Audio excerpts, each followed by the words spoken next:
2019학년도 3월 경제 문제입니다. 일단 문제를 볼 때 이런 토픽에 여러분들 좀 민감하게 반응을 해야 되는데, 민간 부문이라는 주체가 나왔어요. 그럼 여러분들은 저절로 뭘 떠올려야 되냐면, 가게 아니면 기업에 대해서 묻는구나를 기억하면 돼요. 그림 1번은 우리가 뭐 민간 경제 순환 모형에서 봤듯이 너무 자연스러운 모형이고요.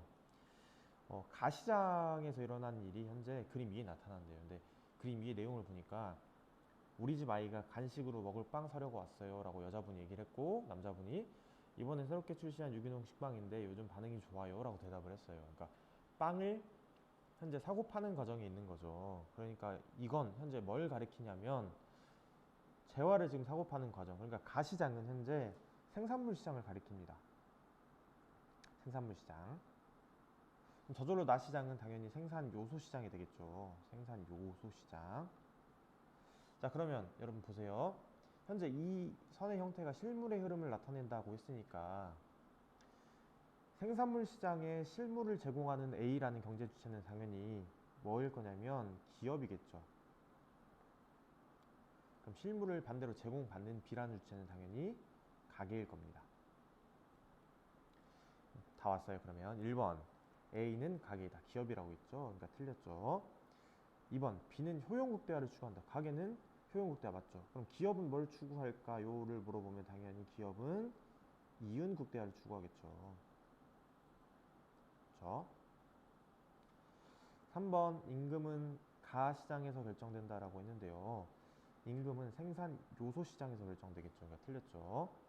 4번 나시장은 생산물 시장이다 라고 했는데 생산물 시장이 아니고 생산 요소 시장. 그러니까 틀렸죠.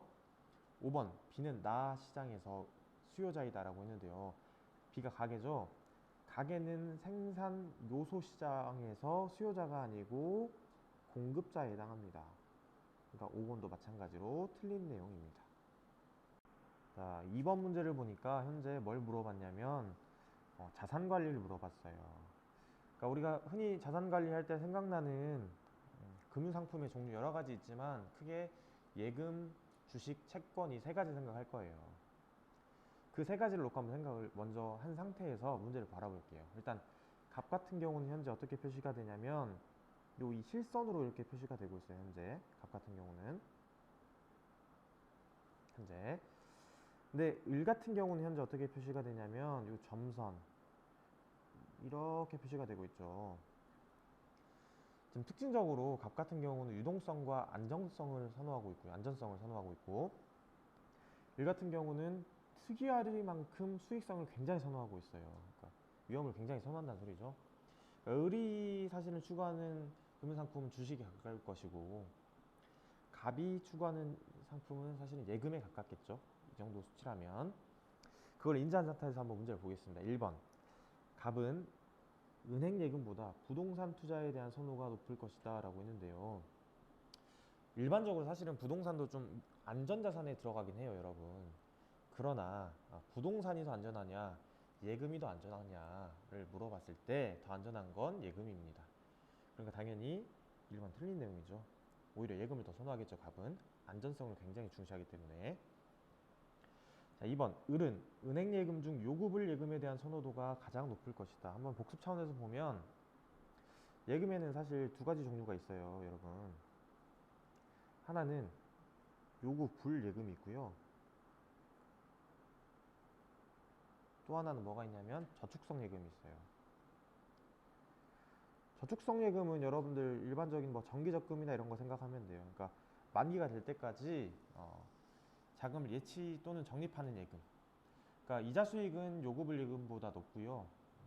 다만 유동성이 좀 떨어지는 단점이 있겠죠. 요구불 예금은 그 반대. 유동성은 조금 더 자유롭지만 더 높지만 이자율은 좀 낮은 형태로 생각하면 되겠습니다.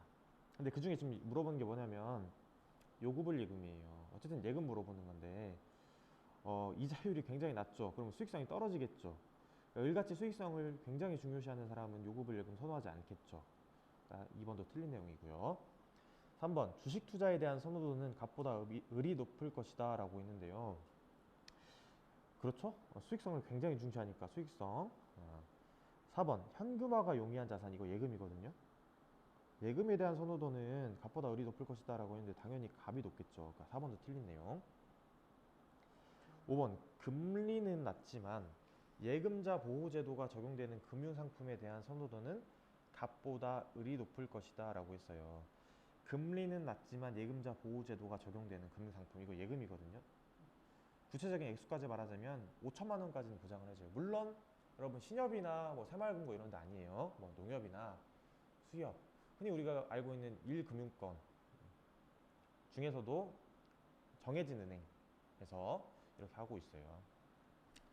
대한 선호도는 갑보다 을이 높을 것이다 라고 했는데요. 당연히 을보다 갑이 높겠죠. 그러니까 5번 더 틀린 내용이고요. 그래서 정답은 3번입니다. 3번 문제를 보기에 앞서서 우리가 좀 봐둬야 될 게요. 탄력성 개념인데, 여러분들 탄력성은 사실은 어떻게 좀 이해하면 된다라고 배웠을 거냐면, 민감도 정도로 이해하면 된다 라고 배웠을 거예요. 얼마나 더 민감하게 반응하느냐. 이게 종류가 여러 가지 있는데 가장 많이 사용하는 건 일단 우리가 수요의 가격 탄력성 이렇게 배웠어요. 이 수요의 가격 탄력성 공식 기억하나요, 여러분? 뭐였냐면 가격 변화율이 있죠. 이 가격 변화율을 퍼센트로 놓을 거예요. 변화율 분의 수요량 변동률, 이게 공식이었는데요. 일반적인 수요 법칙에 따를 때 여러분 생각해 보세요. 가격이 상승하면 당연히 수요량 줄죠. 가격이 하락하면 수요량 늘죠. 그러니까 부호가 이렇게 마이너스가 됐어요. 마이너스를 넣어준 이유는 플러스로 임의 값을 만들기 위해서.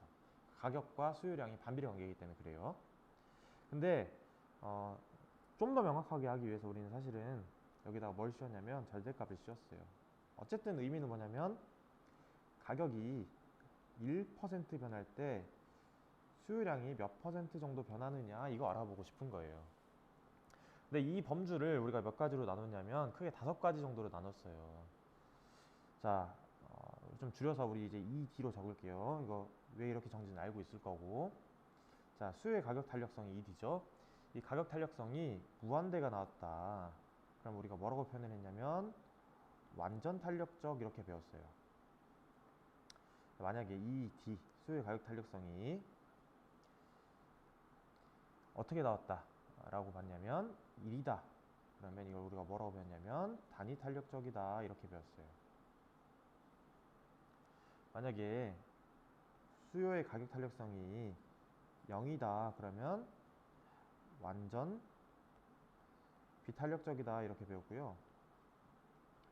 수요의 가격 탄력성이 1보다 크다 그러면 탄력적, 수요의 가격 탄력성이 1보다 작다 그러면 비탄력적 이렇게 배웠어요. 기억나죠?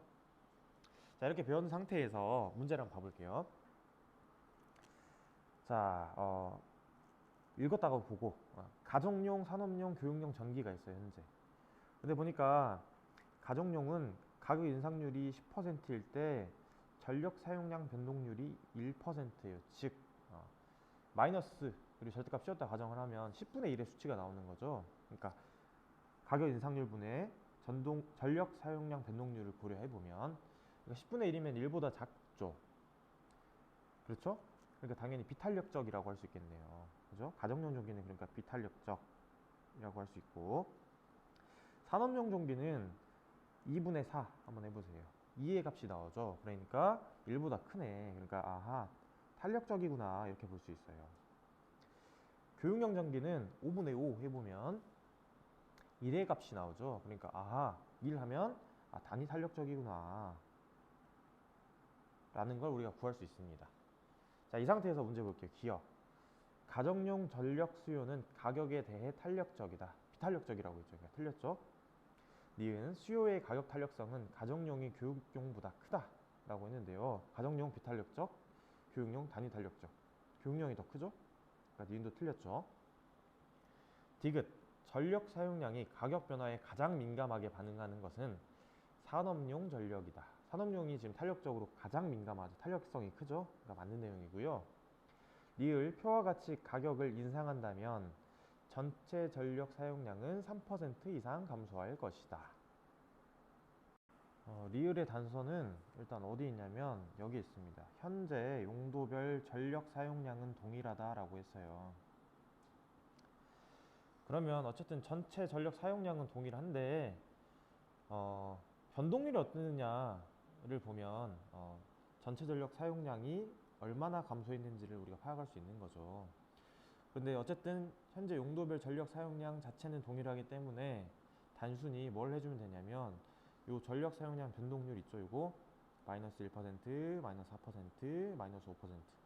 요거 그냥 평균 내주면 돼요. 그러면 뭐 합하니까 10 나오네요. 대략 얼마 나오냐면 한 3.3% 정도 감소한 거죠. 대략.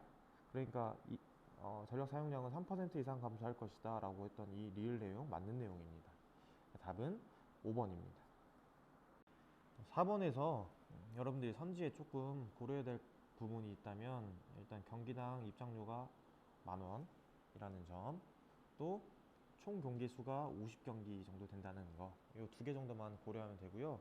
나머지는 뭐 문제에서 그냥 특이사항 없다라는 정도를 알려주는 수준의 내용이에요. 근데 다만 회원 등급을 보니까 골드 회원, 실버 회원, 사이버 회원 이렇게 나눠져 있고 연회비가 좀 다르고 혜택이 좀 다르네요. 자, 기억 보겠습니다. A의 전 경기를 관람하려는 축구팬은 전 경기가 현재 50경기라고 했죠. 실버 회원을 택할 것이다 라고 했는데요. 전 경기 관람한다고 보면 예를 들어서 아무것도 가입 안 했어요. 그러면 50만원이 들겠죠.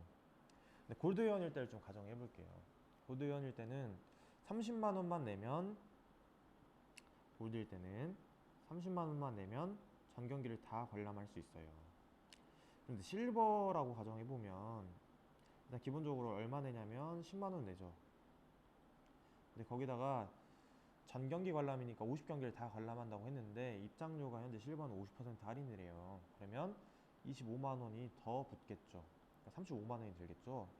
일단 당장 실버 선택 안 하겠죠. 골드만 해도 더 싸니까요.